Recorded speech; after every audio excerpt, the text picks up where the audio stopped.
Do I need to silence the? Sorry. That's all right. Give it a minute.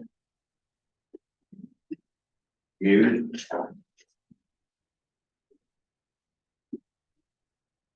One for you.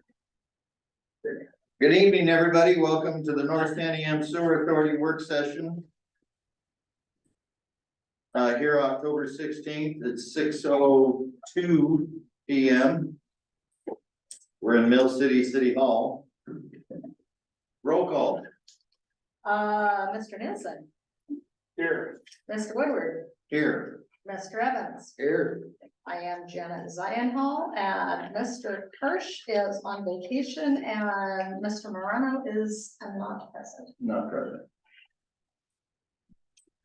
And do we have any declarations of conflicts of interest? Hearing none. Do we have any announcements? Hearing none. Public comment and questions, we'll limit them to 3 minutes each. Do we have any public comments or questions? Hearing none. I would like to switch up the agenda and put the additional funding proposal for Marion County first, and then FCS financial discussion. Is that okay with the board? Yes. Denny? Well, I saw Chris. Mr. Chair, yes, Mr. Chair, if I may make a comment on that. Yes. Our consultant just drove down from Olympia. Oh. Okay. I was wondering if it might be okay if he goes first, just so we can get back on the road. He's got a long drive ahead. Would that be okay? Yeah, yes. Okay, okay. Well, we'll turn it over to Gordon with FCS. Thank you. I'm just gonna pass these around, one for fighters, and I'm gonna sit here. But all my life I've been told I'm soft-spoken, so I'm gonna sit right in front of the mic. Can everybody out there in Zoom land hear me? Pam, if you can give us a thumbs up, I'll know. Okay, there we go. Thank you. This presentation might not take too long, we'll see. It's kind of an elaborate version of a data request. And I'm gonna send you home with some homework. And we need, in order to do the financial forecast, which is the stage we're at right now, we're working on a year-by-year financial forecast to provide, to give better guidance about the decisions you have to make. And we're scheduled to come back on November 20th to present that. And the analyst who's working on that plan told me just a few days ago, he's caught up to his data. So we need, so I need to ask you for some additional input from you. It's, might find it kind of squishy data that we need. You might find it kind of hard to pin down some of the numbers we're asking for, and I understand that. We'll work with you, whatever the best you can get, and take it back. What I'm going to encourage you to do is take it back to your staff, your political leaders. Do the best you can at this stage, and to the degree that we can get at least preliminary responses within 3 weeks, sooner if possible. But by November 6th, that will allow us to stay on schedule and give you a presentation by November 20th. Gordon, Yes. could you give us some guidance in terms of the best way to approach this? Because as Yes. I read it this afternoon, it is Great pretty question. squishy. And so I think about our staff in Detroit. I'm wondering if they look at building permits in the last couple of years and then stick their finger in the air after letting it to see Yeah. what they think is going to be going forward. That's a great question. Let's turn the page and move on to the next slide. Actually, I've already been, Scott, since you had a presentation. I already covered that slide. Let's move to the next one after that. Thank you for asking. There are two main types of information we need. Well, we need to draw on your local knowledge. One has to do with new development, the other has to do with existing development. And they're in much different situations. with new development, talking about folks who don't already have a septic system. They don't have a building and never had a building even before the fire. Don't have a water account. They're just, it's truly new development. That's the thing we're talking about here. In fact, I'm even saying, if you have any knowledge about somebody who's planning to rebuild after the sewer is available, but rebuild what they used to have before the fire, and if they're gonna rebuild bigger, then the increment, that increase in size counts as new development. The only thing that would count as existing development is folks that are already there and have a septic system. For this first part of the data, a lot will depend on whatever planning documents your staff might already have. And it's always a guess, and their plan documents probably depend on population projections, might come from the Portland State University Population Center or Center for Population Research. And there's, it's gonna depend on somebody exercising their judgment about how much, if you know about pent up demand. And I've included a separate set of numbers that you can offer if you have any knowledge about particular development proposals where people have mentioned to you, yeah, I could rebuild it, or I could build this thing if there were sewer. Then this is your chance to let us know. If you don't know of any, then it's all a guess. I'm just saying your guess is better than my guess. You just have more knowledge about who's out there. And so I've divided it between two different time frames, because there will be what I call an initial surge of development after a sewer system is built and treatment is available. You're not stuck by the requirements for on-site treatment. You don't have to have a septic system anymore. And people can subdivide lots, people can build more intense commercial uses. There's just more possibilities for development. And I'm guessing that there might be kind of a surge. But after that, we still need to have an assumption about an ongoing average. And so that's gonna be based on whatever population projections. If you want to give it to us in percentage terms, that's okay. I put it in the data request in EDU terms. But we can convert from percentage growth, especially that second part, which is after the initial surge. So did that answer your question? I mean, As best it's swag, it's a so as long as I think staff will be comfortable. What happens is they want to do things right, and unless they have more.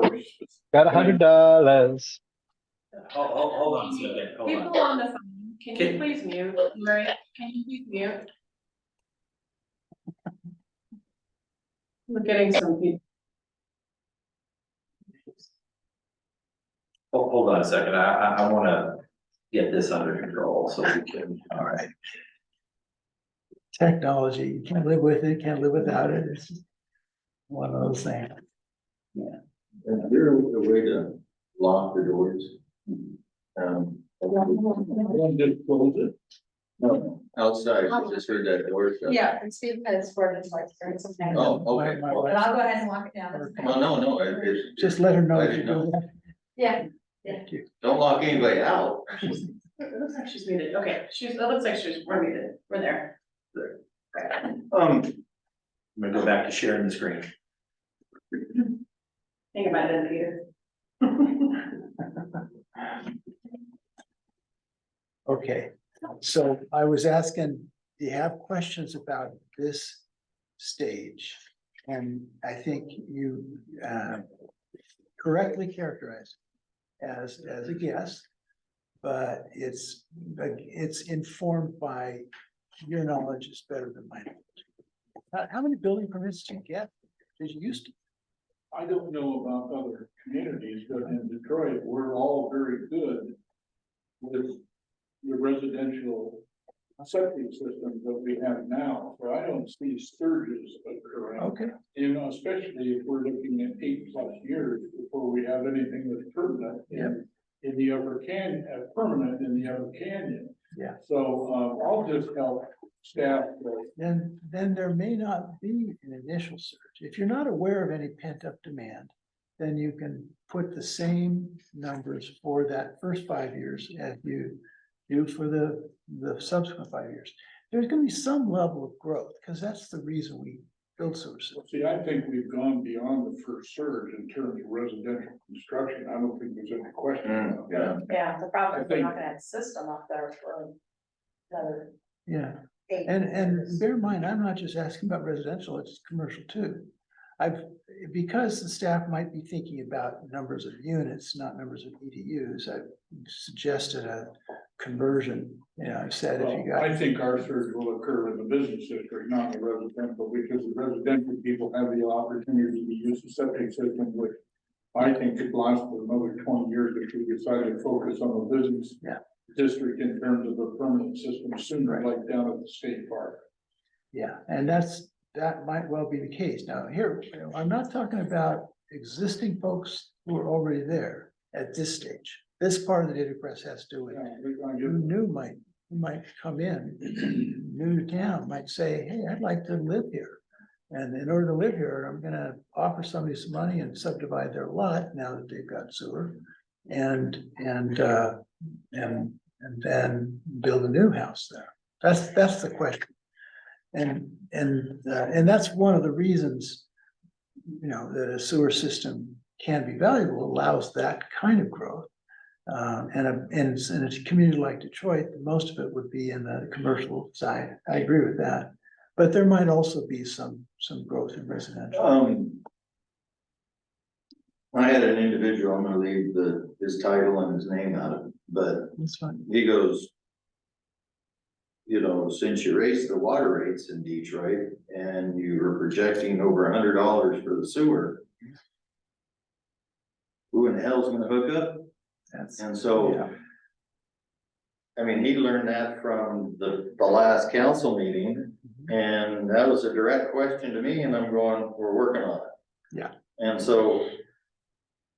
That's the best answer right now. It's scary right now because some of this information's getting out, and when I mentioned in the last meeting about no one's looking at industrial, do you want us to put down that we lost a 15-room motel Tooth fire.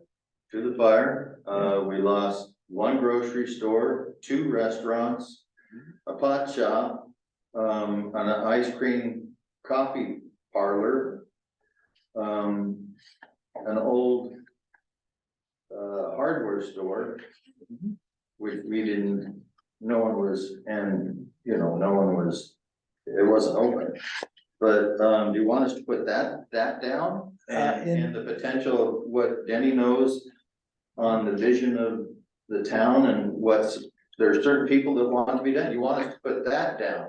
Because like in Idana, talking to Tony, you know, when I went to the last council meeting and mentioned to him that we need to start researching the your commercial properties. Right. Tony took it upon himself. And the grocery store owner, cousin or whoever, brother or whatever, wanted to spend $30 million on a motel. But he goes, well, why do I want to do that and have to put in a septic? It doesn't make sense. I'm waiting for the sewer. So we talk about sewer for umpteen years. Right. And he's going, when's it gonna happen? And now, you know, it's, now we're looking at what, another 8 years, but you know, are they gonna get bored and tired of waiting? And so what do we put down? You know, I think in Detroit, we can put down what we lost. Yeah. What I would do, if I were in your shoes, to the degree that you're aware of any of those kinds of conversations, people would say, I'd like to invest. This is a beautiful community. The whole idea of the three basin rule and the idea of a sewer system is that people want to live in a beautiful place without messing up the beautiful place. Yeah. And so a hotel room makes a lot of sense, to me, you know, a hotel room. But you'd have to detach the projection from any current specific plans, because this particular person might not still be interested 8 years from now. But what you've got is a sense of the scale, sense of the possibility. Once we got sewer, then there's a potential for this kind of thing to happen. And it's all a guess, but on the commercial side, there's real potential. The other thing is, you know, that I've talked about, in emails, is that there's the commercial area in Detroit, the lots are small. Yeah. And they really don't want to put in a septic system. Right. Because then they get to build back even smaller. Right. And so their return on their money isn't there, so they're going, there's so much talk about a sewer system. Where is it? What's going on? I'd rather wait until then. So now you don't have a commitment, Right. so it's difficult to say. Yeah. And we want to give you the right numbers and whatnot. I think myself, I might just put down what was there Okay. that burned. That's a different part of the form. Okay. What was there that's an important question, but it's not the same thing as the new development. And for the new development, I put it as high and low estimate. It's Do you want me to go to that page? Or- Is that next? it's right here. It's right there, okay. Low is on the left, high is on the right. Mhm. And it might be this, it might be that, but you're just trying to help me understand what you think is reasonable, a reasonable guess. Okay. Well, let me ask you were asking us to fill this out or the staff in our cities? Well, this first part of it is most likely to come from the staff in your cities. Yeah, that's what I thought. That's So my- I have a scheme in my mind during this conversation that I think would work with our staff. I think you take it back to your staff. List all the businesses we had before. Yeah. We know what's gone. We can make some estimates about the solid ones that we think are going to move forward. And then we can. Yep. You know, put the swag in terms of what we will think 2, 3, 5 years down the road. And I think we could do that with residential as well. I think that's the approach for this first half. It's really the staff that's gonna have the, you know, whoever the numbers watchers are. If you have any planning staff or anybody who says, oh, And population. we don't have a plan. Well, Somebody, I was gonna offer up, we are the planning staff for your city, Well, your city, and if we can help, let us know, we'd be happy to help work with your staff and you folks to fill the form in and get it together. We can help you with that. Because the workload we have right now, 3 weeks is pushing it.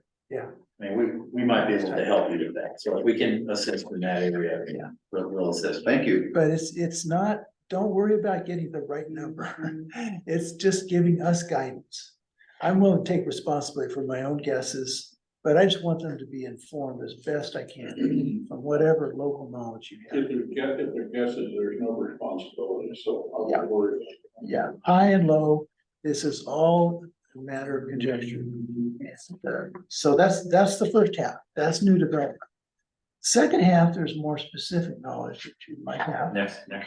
In the next slide, yeah. For existing property owners, there should be, there's a cost advantage for immediate connection after sewer is available. Now, here the big question is, how many people are gonna connect after sewer is available? I think everybody has to do. Yeah, and this should be a known number of properties. It's completely different from the swag guess of new development. These are folks that you know are in your community. And they either still have a building, and still have a septic system, or it was burned up, but they used to have a building. And for those folks, I'm suggesting that there be no upfront cost for connecting. This, you should know that this is different from what usually occurs, different from what should occur for new development. Usually, properties incur three types of costs for upfront capital costs for property owner. There's the sewer extension cost. A lot of places would do it through an LID, a local improvement assessment, or just have it be a developer requirement. And that can be $10,000-$50,000 per parcel. That's the cost of the sewer pipe under the street. And then there's system development charge, which is for a share of existing infrastructure, could be $10,000, whatever, per EDU, depending on the amount of previous local investment in the system. And then there's the private plumbing costs, which are almost always borne by the property owner. And that includes the lateral, the side sewer that runs from the property line to the actual building. And it includes decommissioning the septic system if there's a septic system. So those three kinds of costs, those can be, private plumbing costs can be $4,000 or $5,000 for a property. What I'm suggesting is that in order to give people as much incentive as possible, that these costs all be zero, as long as it's part of the project. The cost estimates in the project include all of these costs. That has actually been the assumption from day one. Yes, and that's good, because that way you can say to people, if you sign on the dotted line, right when that sewer line is marching down your street, it'll just connect you right there. You don't have to pay your private plumbing costs or anything. No SDC. Just all you gotta do is sign the easement to allow the project to get access to your property, to let it physically connect you, and start paying the bill. No multi-$1,000 upfront costs. That's a cost advantage that can be an important part of the incentive to get existing people signed up. Scott, why don't you move forward? But One slide. one comment, when we started out, we were down to $45 to $50 a month. Yeah. And we had talked about $500 or $1,000 for a hookup fee. And now that the price is up there, the people in the canyon here will probably do most of the work themselves, or have their friends do it or whatever. But we gotta also be able to pay for O&M, so. Now that the rate's way up there, I can see where we can charge, and we can't put a hookup fee or, whatnot. Right, you wanna make it as easy as possible. Oh, yeah. For anybody to connect. Because you need every single person, if at all possible. Yeah. If we're unable to harvest funding to a level that will pay for all of this, there won't be a sewer system in Detroit. Yeah, I'm sorry, why don't you say it again, so I can make sure I heard. Actually, If we're unable to harvest enough grant funds in order to pay for everything that you just talked about. Yeah. The cost will be extraordinary, and I don't think that we will be able to build a residential and business sewer system on a permanent basis in Detroit. Yeah, I agree, and that's a conclusion I came to when I was looking at that I presented the last presentation, I think. So, which is that these two big findings. One is that if you're not blended with the lower canyon, with the Gates of Mill City, then it's out of reach. And number two, it's gonna be tough no matter what, even if you are blended. And it depends on outside funding. And if you can't get the outside funding, there's no hope either. You can't borrow. If there are no connection costs, there's nothing to get in the way of people hooking up, if indeed we end up having a system. Right. Yeah. And in the numbers I showed you 2 weeks ago, is that when it was? If you got 95% paid for by the outside source, that would be the $104 a month. That's astoundingly high. And it's an astoundingly high percentage from the state. So this narrow, balance beam that you got between the local willingness to connect and the state's willingness to fund the launch aid it's really a, tough, there's not a lot of wiggle. Now, yes. Maybe for, in Mill City, are they just gonna take the existing ones and switch them over to the new plan, or they plan on replacing all the existing connections? Not as part of this project. No, No. It's just switch them over. What we're gonna do is as the systems fail, so as in my house, as my tank up front starts to fail or is worn, it's like that, then I will be hooked up to that part of my water bill, and correct me if I'm wrong, pays for the pumping out of our tanks. So it pays for maintenance on our tanks right now. And if I understand correctly, that will be what goes for that. So don't think there will be any cost to So us. this gives us a basis of like 839 users fixed to start with. And what we're looking at is hooking up beyond that. Yeah, Yeah, it's, this whole thing. And can I take a step back, I want to give you credit and also a sobering piece of reality that, sewer systems are so expensive and they change communities by allowing development. But up front, those first 10 years or so, that's before you've gotten the development. So you don't have a lot of pocketbooks to share the cost. So it is really expensive at first for the early in people. And eventually, over the long term, it gets more economically feasible. But it does take a bit.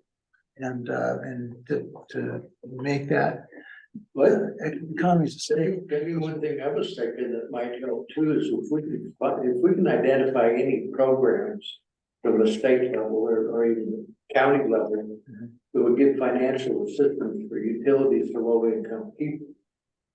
So they said, if you're below this month, we'll put this in, we'll put this in, but we'll pay for it through this program.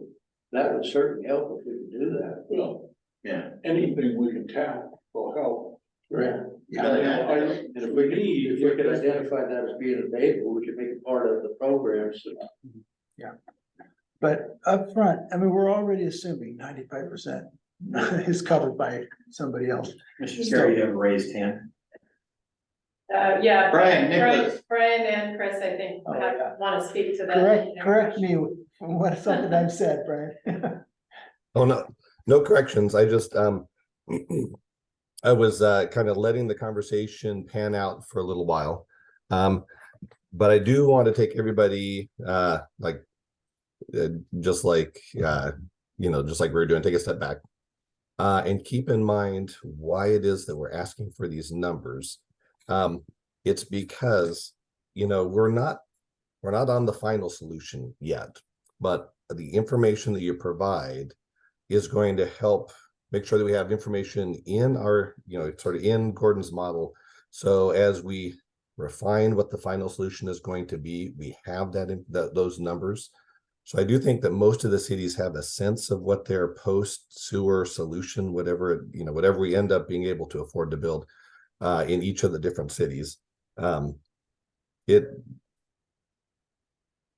We need to, I think most of the cities have an idea of what their development potential is, and you don't have to break it down. If we were to go back and look at how Gordon was asking for some of this information, you don't have to identify all the businesses and stuff. You just have to do an estimate of EDUs, and he's provided some guidance on what numbers to use for different EDUs, residential versus commercial and industrial.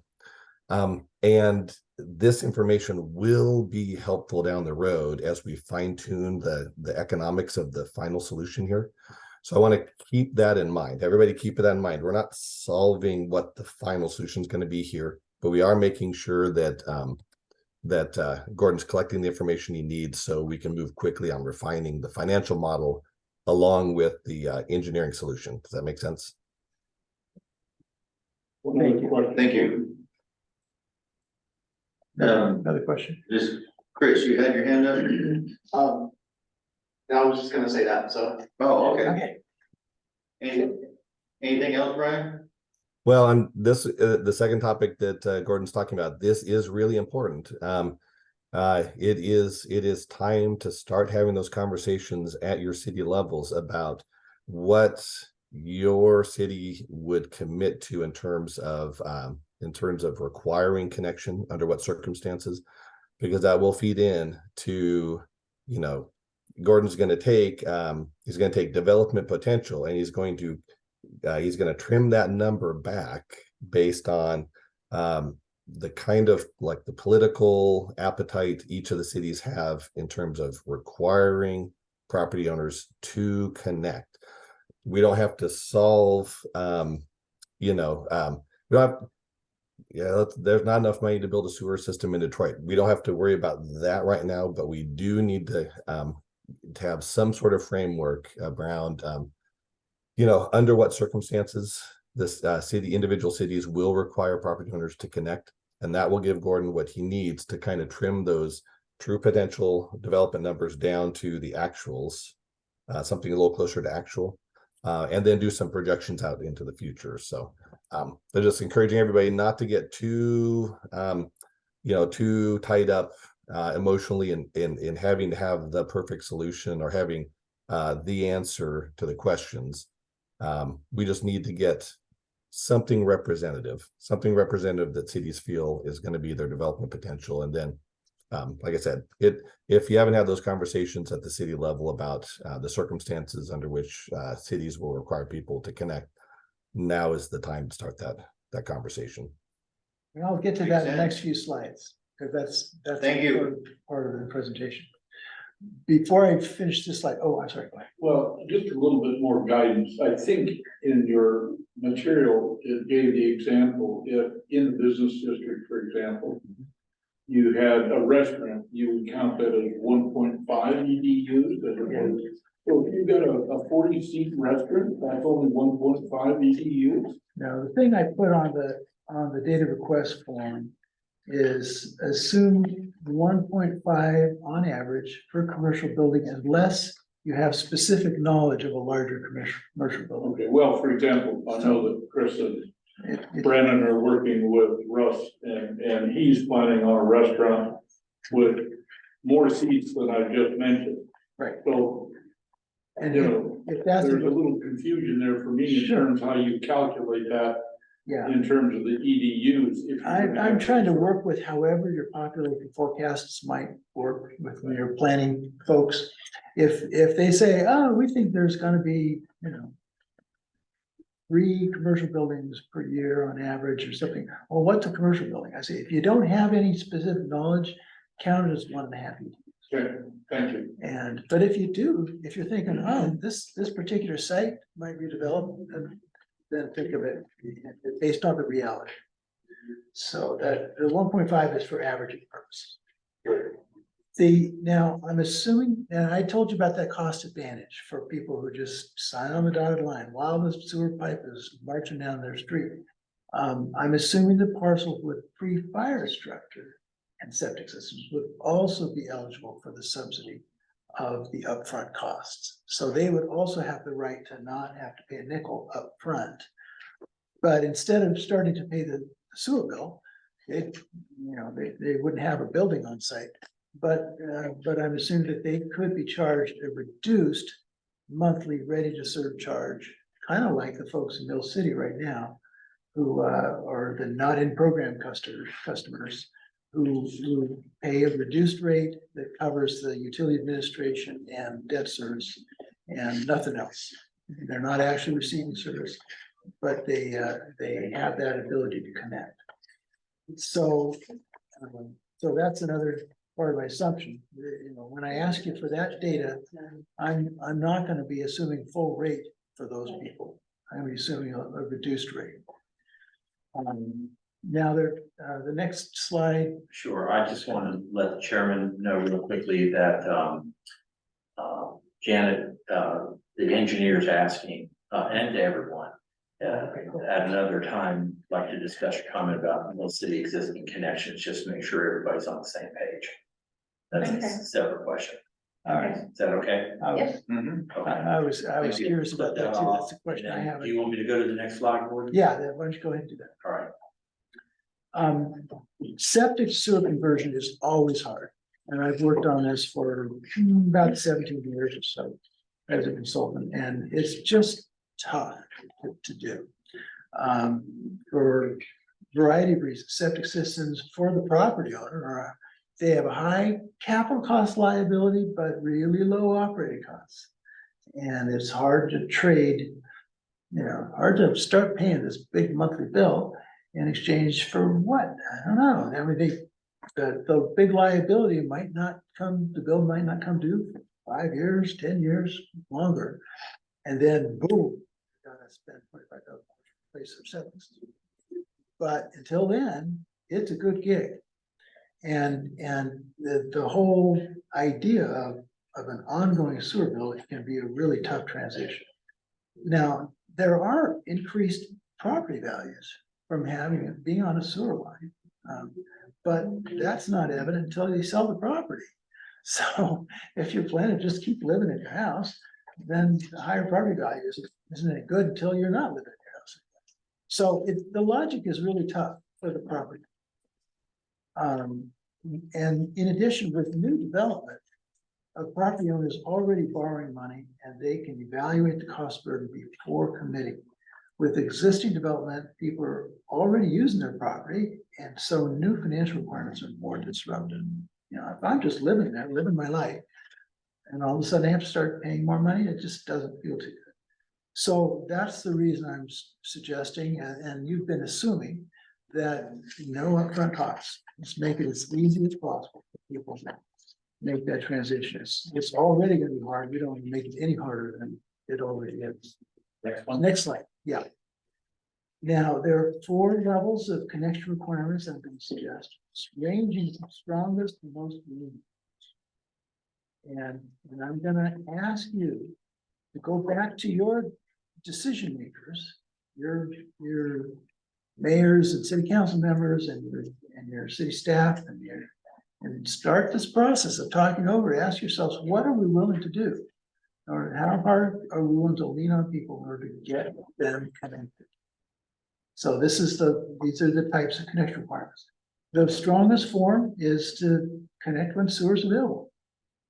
Sorry, it's hard, but we all got to do it because we can't lose any EDUs, still make the math work out. That's the most firm kind of requirement. Another approach is to give people a fixed deadline. Say, all right, you got to connect when your septic system reaches 15 years after it was built.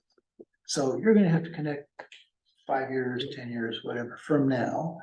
And then they can do the math about whether it's worth it to have to pay for their side sewer and their septic decommissioning and the SDC and all those other costs that they'll have to pay down the road, which will probably be more expensive then, and compare that with the sewer monthly bills right now. And so that gives them more ability to make a reasonable choice and decide. The next more lenient yet is to say you have to connect upon the sale or transfer of your property. Once again, somebody who's buying a piece of property, they're already borrowing. And they're making it, they're able to size up the amount of the cost before they make a commitment. So that's the easiest point at which to impose a requirement like this. And then the very easiest of all, which is the most lenient, is to say you got to connect when your septic system fails. Almost all of the septic conversion programs I've worked with at least have that fourth one. You can't get a permit to replace your septic system if you've got sewer within 200 feet of your nearest point of your property line, period. You got to do it. And so that little threat hanging over their head is part of the incentive to just get it over with now, if they can. So that's the most lenient. A little tougher is to say, you're gonna have to do it if you ever want to sell or transfer the property to your heirs or anybody else. And then a little tougher is to say, well, you've got X number of years, and then you're gonna have to do it. And then finally, say, Everybody's got to do it, because we need every EDU we can scramble to get. Well, Okay. in Detroit, where we've had philosophic discussions about all of this. Good. But that's in today's world. Yeah. And our sense as a council would be that we would, for lack of a better term, force the issue and require connections when the system is ready to be Right. commissioned. Okay, but who knows what's gonna happen 5 years down the road? It all depends on our funding and the Yeah. rates. And on the And data, on and on and on, so. yes, on the data request form, when I ask you, check all that apply, all those 4 types of connection requirements. If you check yes on connect where sewer is available, let's say it's your current assumption. Of course, councils change and, we understand that. I just need to have some basis on which to make a guess. See, I'll be asking you about the numbers of folks that are out there. Existing folks, that's something we can count. Folks who are still have an intact building and folks who used to have a building, but still would have the right to connect for free. So, those are 2 different numbers because their ongoing rate would be different. If they're paying a reduced rate or paying full rate. So I'll be asking for the numbers of those existing properties, of EDUs. But then the question is, how do you get them to connect? If you've already talked about it, then you can check that yes on that first box, and you don't even have to worry about the other 3. Because that's already the most stringent kind of requirement. Yes. The board voted for a gravity system Yeah, all throughout. And now, 3 years later after the fire, now Marion County is by the book, and a lot of the properties in Detroit have advanced technology and the high-tech stuff, 30 grand, 40 grand. So are we gonna be able to do gravity in Detroit?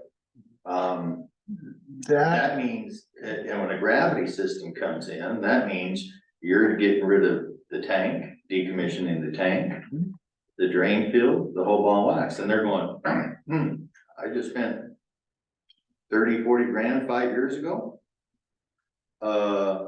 Maybe this is gonna have to change for Detroit, that they're gonna have to go to a pressurized system to maybe help out some of the ones and make it easier for them to hook up once we get to that point where a sewer system can be built or to be built in Detroit. So that's, These are good points, and this is part of the problem solving. You're just gonna have to engage it, get that point. I'm not an engineer, so I can't. no, I Address understand. it. Just Brian, Engineers, yeah. I don't see the screen's off to my left, Brian, so when somebody's pointing, I get to look up at the screen and see your hand. Oh, no problem. No, I wanted to point out, that is the very reason why we put this program together, to pay for those commercial septic systems. So it wouldn't be such a financial hit to those commercial property owners if they redevelop based on a interim commercial septic system, but then are required to connect. So that's the reason. That's one of the reasons for the grant program, is to take the sting off. Thank you. That's a good point.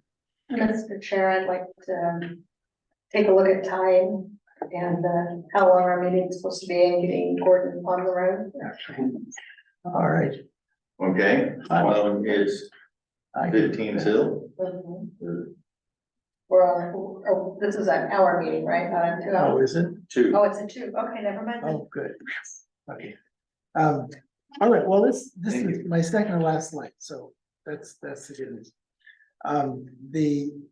The challenge for utilities, and it's harder to require it upfront, require connection, but the challenge is that too many existing property owners are allowed to defer, then the average rate can quickly become unworkable. It's already right on the edge of unworkable. And you need all those EDUs. And the because the projected rates are already really high. Now, I've shared, in our last meeting, I've shared those really scary numbers. Those scary numbers, $108 per month, they don't take into account two things that could make it be higher, could be lower. It could be lower depending on the amount of new development you get. Haven't built that into the model. Could be higher if the number of holdouts who say, heck no, I'm not gonna connect, I won't give you and I will sign the dotted line for an easement to my property. Kind of like those 9 people in Mill City, and are paying that reduced rate just because they're not gonna do it. The more of those there are, it pushes the rate up for everyone else. The more new development there is, it pushes the rate down for everyone else. So that's, it's not necessarily as bad as it looked 2 weeks ago, but it's still really tough. We know it's in that ballpark. So last slide, go ahead and advance it. So in feedback, this is where I created a data request that I handed to you, and there's also a soft copy. I think Laura sent it out, electronic copy. We just need feedback from you to give us guidance. 2 kinds of information about existing property owners, existing properties. One is how many are there, and how many of them still have buildings that weren't burnt up, and how many of them are buildings that used to be there, and therefore would have the right to be connected for free, but right now don't have anything to be connected to. So would qualify for reduced rates. So how many is the first part, and the second thing is the thing that we were just talking about with Detroit, which is, have you talked about how much are we willing to lean on people to require connection right away? And that's the and if requiring connection when sewer is available is too tough politically, how far back would you step? And because that makes a difference. I do have some experience with it, and with Clallam County, Washington, with their new Carlsberg system a few years ago, the board shied away from any of the tough levels. They just said you got to connect when your system fails. And I got it, not enough people connected. Now the rates are high, and they end up subsidizing it from the county general fund budget. It's just a mess. If you're not as willing to be really firm at the outset, then it's hard to make the math work. So, but depending on how you answer that last question, which is a qualitative question, you're just asking how far are we willing to push. That's what gives me some guidance about what percentage connections that we're able to expect, even with the cost advantages. Even if we say to people, sign on the dotted line when the sewer's marching by on your property, and it will cost you a nickel at upfront capital costs, which is a better deal than having to replace your septic system. That's the best way to go, is everybody's a part of this, and they should connect when. So that's what the data request is all about. Thank you. And if you can always get questions or email if you have questions. I asked 3 weeks because that keeps us on schedule. That's November 6th. But I know this is sometimes might be ongoing conversations. If you give me your preliminary answer and then a month later, 2 months later, or sometime later, you say, oh, we now know more than we did then, let me know then too. Forecasts are always changing and being updated. What's the actual schedule for your complete your project? Well, I promised to come back with at least a preliminary version of a financial forecast by November 20th, is that what I said? Just before Thanksgiving. So that will be the first time that I take into account time. In your formula, you have basically the O&M cost is a fix.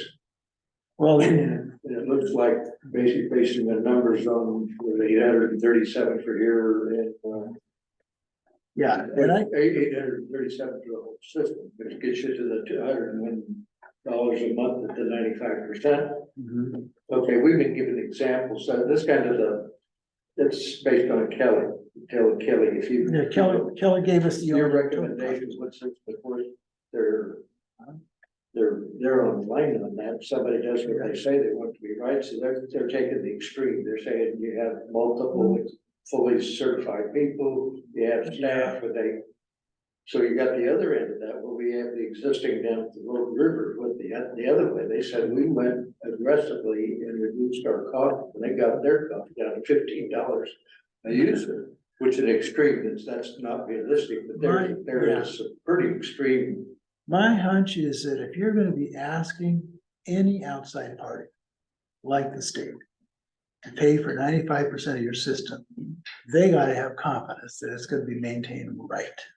Well, at that point in I would- time, we're paying for it. I know it, but I wouldn't bet on a cost that is lower than what the Keller engineers estimated. If they gave it their best guess, all projections are a best guess. But Yeah, they so I know think more than I. they're assuming, that like they're fully, that we can't do a lower certified guy, give us a support, call them, we can't, And if you can't, you we can't. can't use used vehicles, we can't, we actually can get by with one certified people and not Yeah. two, there's some. I think there's wiggle room in the EDU count. That's where I said, I didn't take into account growth, but I also didn't take into account any holdouts. But I don't plan on changing the O&M cost estimate. I might learn more from on the admin side when I talk with the city clerks. That could change those numbers a little bit, but I think the O&M cost is pretty solid for this stage of decision making. And, forecast- yeah, I think it's for real. I think it's for real.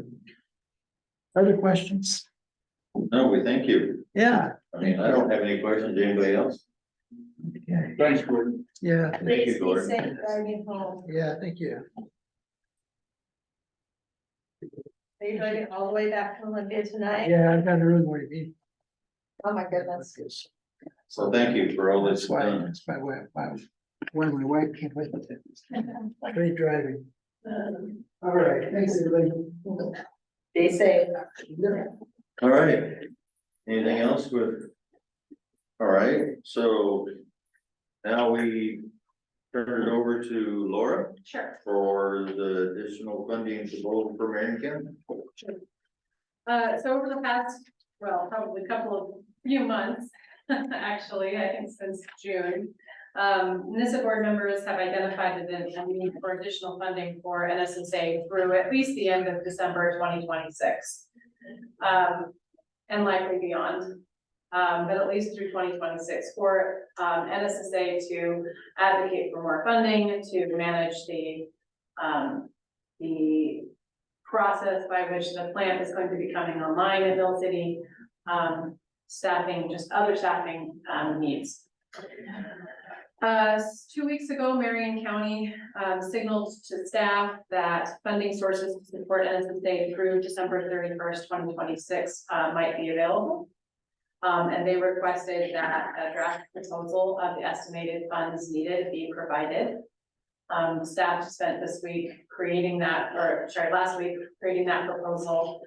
We do have in an email from Chris Epley that the current NSSA and COG contract would be amended to allow that additional funding and to soften some of the scope of work. I believe Mr. Evans is available or is had a conversation with Mr. Epley and he can attest to this. That, for example, the operation plan deadline is being moved from December to a date to be determined underneath the contract deadline. Of course, staff was not going to present a draft proposal to the county without NSSA's board's review and comment. And so we have prepared that for your consideration. The total estimated funds requested for COG staff would be $196,720. 80,000 for legal, You'll recall that the county initially thought that they could contract for legal under their umbrella. Upon checking with their internal team, that is not an option, so they would add that scope of work to the NSSA contract and provide NSSA with funding to contract with an attorney firm to provide the joint venture operating agreements that have been discussed. And then we did add $360,000 in for staff operations based on conversations with Mr. Evan and Mr. Kirsch that happened just informally this week. As I say, this is just a draft. There were 2 board members that happened to be in contact with the county at the time, so we've incorporated those comments, but of course, looking for your comments as well. Our estimates are based on our hourly rates for positions, and just to clarify, those hourly rates are not the wages that staff are being paid. Those are the rates that are adopted by the COG board, of which 40 odd members are a member. And they include overhead, and that is the rate that the COG board has determined needs to be charged to partners in order for their COG to recover costs and remain viable. So just to clarify, no one is receiving $100 an hour as a wage. Okay. We also had heard from this board that financial services support is needed, and so that was added into this estimate. We estimated on average 5 hours of work by the finance team. Of course, you could also go out to a private contractor for those financial services if you wanted to. So that estimate would work for those independent contracted. We did not in this estimate using the anticipated remaining balance or reserve from your adopted budget. So those of you that were involved in the adopted budget will recall you had some reserve and you had some remaining balance. We did not deduct that from this, so you would still have that in your reserve and in your remaining balance. The legal cost estimates of 80,000 are based on information gathered through conversation with legal firms in response to the description of services that you have already put together at the Gates Fire Hall. Yes. You had been looking for a legal firm to deal with our current needs. Yes. And I think the first group that you dealt with couldn't take our, have you found someone at Yes. this point to Yes. take care of those issues? Yes. We had the meeting when Brian Nichols said they could fund that legal group to do all of the stuff, and then we assumed that could start now and then would be done in a couple of months. That's actually the $80,000 that's going into this budget request to have to go through our approval, then back to the county and back to the county approval, and get funded, and then come back down and then go. That was the reason for my question. Yeah, it's because now that legal thing is probably somewhere up in spring of next year, so we won't see any results of that till like mid next year, where we can start making decisions on when we should go, and then they'll go to the end of next year, so. I'm slightly more optimistic than Mr. Evans. So You're pessimistic when government involved. I think you can get counsel Well, under the contract. councils have to go, it has to go back to the council, city council, I think. No, they won't. No, it'll be yours. It would be Yeah, yours, it would be yours. This But that legal delay, that's based on the need for the legals, I understand it, was based on the 4-city joint venture. That's what required the specialized legal counsel.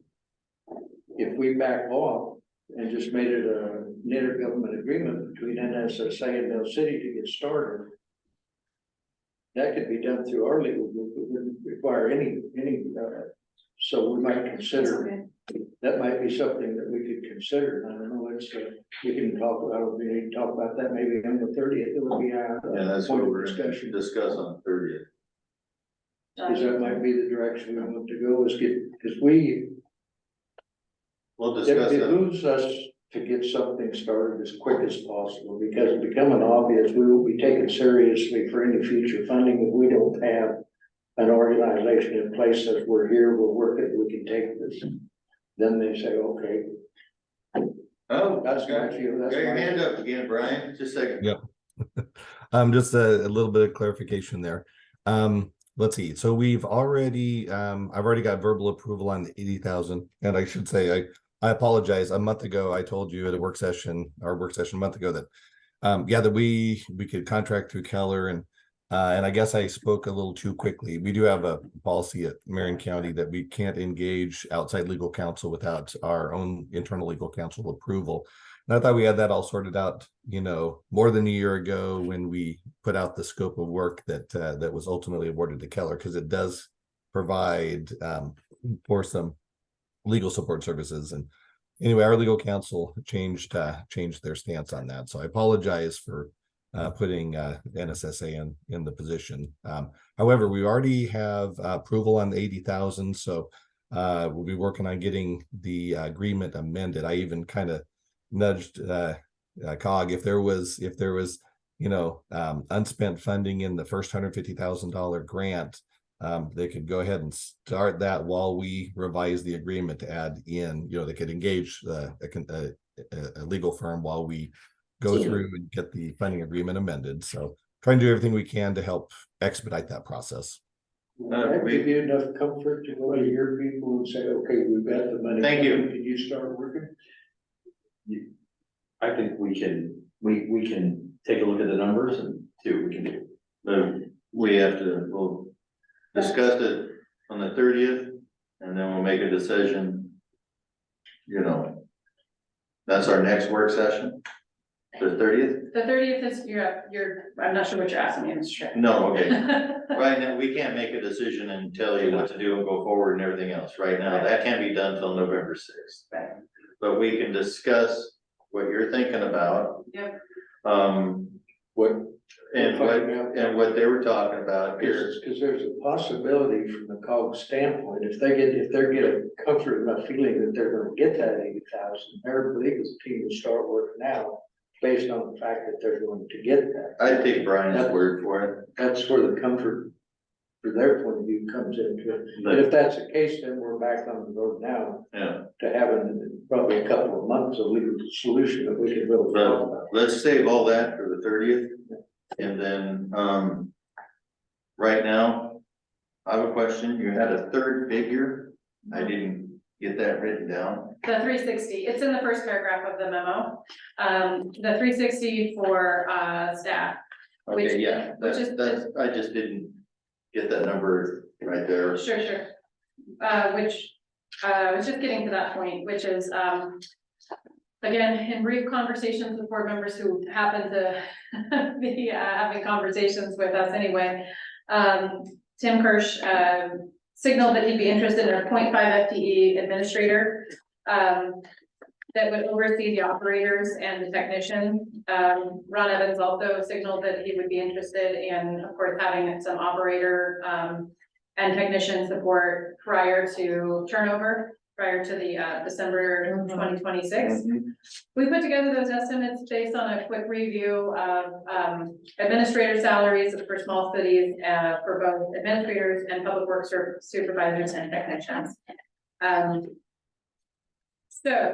The proposal includes an estimated cost by fiscal year to indicate when funding is anticipated. We didn't change, so that's the last three blue columns. We didn't change your 2023-24 figure because you haven't adopted budget. And you've allocated those. But we did add these figures into column the fiscal year 24-25 and the fiscal year 25-26. I will say that we worked cooperatively with our finance director, and I will take more your comments back to the finance director to make sure that her eyes are on this, since that is her training and expertise and not mine. And but we wanted to get something in front of you tonight, because there is a pressure, there is a time sensitivity to the conversation. So based on what Brian said, the 80,000, is that included in this fee? Yes. Oh, it is. Yeah. And Put that in there. the 196, that's basically for what we're doing now with the 150, I think the NSSA support. That's an additional 196,000. And then the 360, that's when we do get an organization, Yes. that's to get the support for that to get up on running. So that, yeah, Correct. perfect. That's that we got it. Yes. Thank you. Any other questions? Any questions? Then staff, of course, is not looking for a decision tonight, but we will be, presenting this draft to the county, so that they can begin their process. I suspect that the county will, I'm hoping Brian's still there, I will suspect that the county will be working on an amended contract. And hopefully we can have an amended contract in front of you to approve that includes additional dollars at the November 6th meeting. At least a draft one. I mean, your county commissioners won't have had a You're chance. muted. Yes, well, the 80,000 is, we've got the verbal approval on that. The rest of it, when Laura sends that to Chris Epley, he'll be able to start presenting that to our Board of Commissioners. And the amendments for the first 80,000, that's coming through Chris Epley's department. So if Chris has something information to share on that, I'll let him do that. I don't think is he on the call? He is. He is. Oh, yep. Hello, he's on. everybody, can you hear me? Hello. Yes. So I don't really have anything else to add to that. I'll begin working on a contract amendment. I did get the information from Laura today. The only one that has me a little concerned is the commissioning staff, but I think the rest of it I can get processed pretty quickly.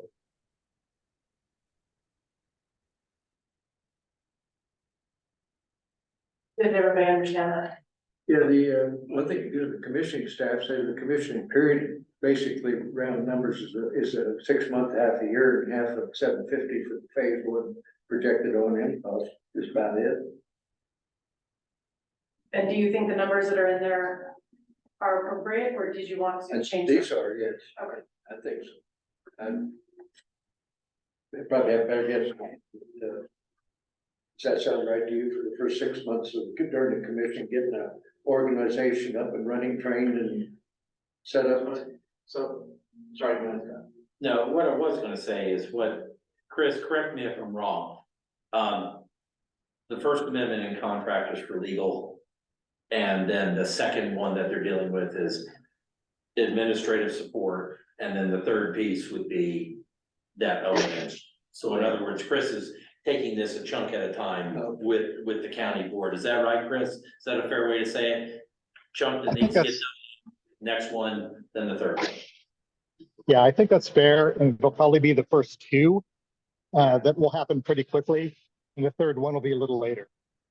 Yeah, it'll just take a little time for them to consume that. And I want to make a clarification in terminology to keep our favorite project engineer calm, which is that I use the word commissioning, but that is a very specific term that is connected to the ARPA funding. And so the better term for purposes of this agreement is probably startup and not commissioning, right? Because commissioning is being paid for by ARPA dollars. Yeah, I'm not too worried about terminology, but, Okay. this is essentially you're asking for operational staff O&M for the city Okay. during just those first 6 months, but it wouldn't be like anything different from the continuation.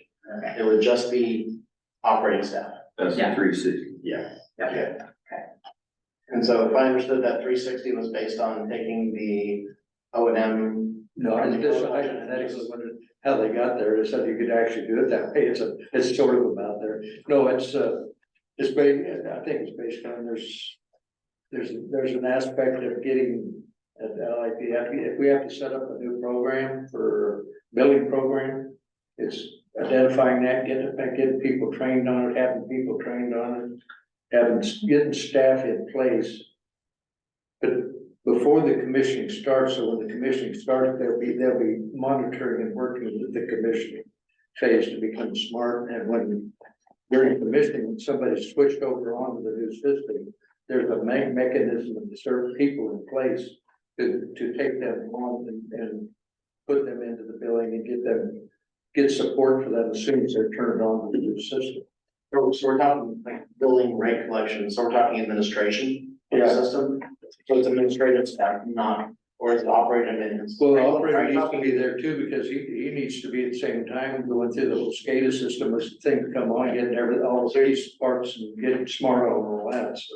I think you're talking about O and M, period. You're saying O and M and admin, all of that under, Oh, in one group, yeah, okay. yeah, Well, operation and maintenance. in your budget that's in front of you, in year 3, so that's fiscal year 25, 26, which is Chris Epley has rightly said, it's the last of the piece, the chunks that gets dealt with. You have admin, operator, and technicians. So that's But the term at we're least using. we have a chunk to work, that hasn't been, that Yeah, had been a whole. that's in there now, Yeah, so now we have That's 6 months. something to work with. at least in the proposed. Can we get this electronically so we can make it? I can't keep it. It should be in your agenda that was emailed to you. Ah, Yes, Yeah. yes, it oh, is. oh, Yes, it's in there. got it. That work? I admit, it's also, it's I actually got quite it. tiny for me. I got It's true. It's true. Site challenge. Zoom, you have to do human Zoom. Yeah, I know. Okay. Well, good, that's promising, that's nice, and I think that. Well, what's our balance?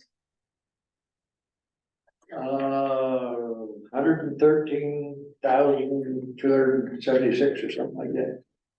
So I want the sense. that we're it's not- covered, 31 cents. It goes back to what Brian was suggesting, the very first amendment we want in front of you contract wise is the 80. Yeah, yeah. Immediately, Yeah. and That's then, encouraging because if that can happen. Right, We're and- back on track. and then we'll, at the same time you're getting a contract amendment, we'll have to do a budget amendment, and, which is fine. I mean, you just have to go through that process and walk you through it, and we'll try to administratively walk you through it at the same time. that we can. Have a discussion or have this on the agenda on the 6th. Yes. Would it be possible to check with our legal group in Eugene and see if they can give us a proposal on what an idea, just a basic idea between NSSA and. I can say this, we did ask them that, they actually deferred this work out. They actually said that On the Yes. IGA. on the IGA side. Well, that part of it, just the basic, I asked them today, and they said, of course they could do it. Well, and this, we asked That them, was and this, Russ, yeah, we dealt with it before. this was the gal. Well, he was, I think what happened, I think he was talking about the 4-city joint venture type. Well, we were talking about that, we were also talking about interim contracts, we were talking about anything dealing with this, and they just, we said, do you want any piece of it? They said, we'll defer and be your reviewing attorney. Okay. Okay, because you'll have an outside consultant, this outside consulting attorney working you through all the pieces, including interim steps and everything, because they need to be consistent, they need to work together into the bigger thing. And that's what they said to us. You spoke with Ross Williamson today? Yeah. He's a partner for LGLG, Local Government Law Group, and he told you that he would be willing to take on this work? Just the IGA between NSA and Mill City for phase 1, that, an idea, just to get started, not the full. Not the But would it joint. be 2 pieces, and so let's get started with it, that, Sure. I we're think, gonna look at the full solution, I- and with the full first IGA, wouldn't to morph into that one if it comes about. so step by step, the board would have to make that decision at the November 6th meeting, that they only wanted to enter into an AGA between NSSA and Mill City. And then you would have to ask Ross, if LGLG was going to take that on, which would be a direct pivot from what his other partner Has told us. has told us. So I'm happy to seek clarification, or you could seek clarification via email. Because from their point of view, it would be two operations, it would be create just a Mhm. basic IGA to get started. Sure. And then to review Sure. the full legal analysis of the overall Okay, situation. we need to have that discussion on the 30th. Yes, We need, so Yeah, that's- let's leave it till the 30th. We can do some checking. I need to find out if we're going to be dealing with another attorney. Another law firm, we're going to need some kind of documentation that we are going to be dealing with them. They're gonna need it from us. Is that correct? Yeah, the 80,000 is, we asked your current legal counsel, could they do this work? No, I understand. Yeah, They okay. said, they said no. They said, we're gonna defer, we'll still advise the board. But the new law firm, we have to have some kind of. You'll have a separate agreement. Yeah, we have to have. an Yeah, you'll agreement. have to have a So we can't do anything until we can make a decision, and then we have to. And really what you wanna do is, my professional opinion is you wanna keep that firm consistent from the beginning to the end, because then they know who you are all the way through. No, I understand. Yeah. I'm just saying we need some kind of document. Get the funding in place for them within a reasonable, soon, so we get started now, then we're back on track and everything good. I'm happy to ask Cable Houston for any other, whatever firm it is interested to present a representation agreement for your Yes, we need- consideration at the yeah, November 6th Yeah, meeting. we're gonna need And that. the way that you would I would work with your officers, that the way that you would organize that would be to adopt or approve an amended contract that apparently Mr. Epley sent to me today, that I haven't seen yet. And then, with that amendment, approve which would include the 80,000 plus the additional, COG staff time. You could then immediately, review any, informal quotes that you've received, which would include LGLG declining, and any other quotes that you might receive. And if one of those firms happened to also include a representation agreement, you could, enter into that agreement that evening. Well, we So- can discuss, we can just go over all this on the 30th. Yep. Okay, can't make any decisions right now. Make a point, he said he didn't want to do anything against what you guys want. He just wanted to get into. Well, he's your attorney. Oh, he said he didn't want to do anything contrary to what you guys are recommending, but he said, from the point of view of us, if we just wanted the basic IGA, Uh-huh. NSSA Yeah. and Mill City for own and operate phase one of the system. Let's They're capable of doing that. wrap this up. He said that they could do. Let's wrap this up because we're gonna have to have a long discussion on the 30th. And so we got a lot to do. I don't know what else was gonna be on the agenda for the 30th, but that's just it. And then we can, I could probably call Russ and we'll decide that later on. Right now, let's just, anything else? Any more questions? All right, well, thank you, everyone. They're all gone. No, Nope. he's just not showing. Thank you, everybody. Okay. Hey. Good evening. So, We were listening. yeah, well, good. Any questions from you, anybody?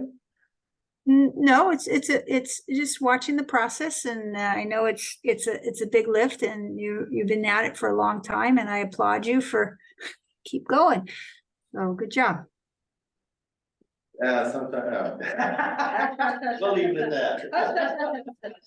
Stop recording. Thank you.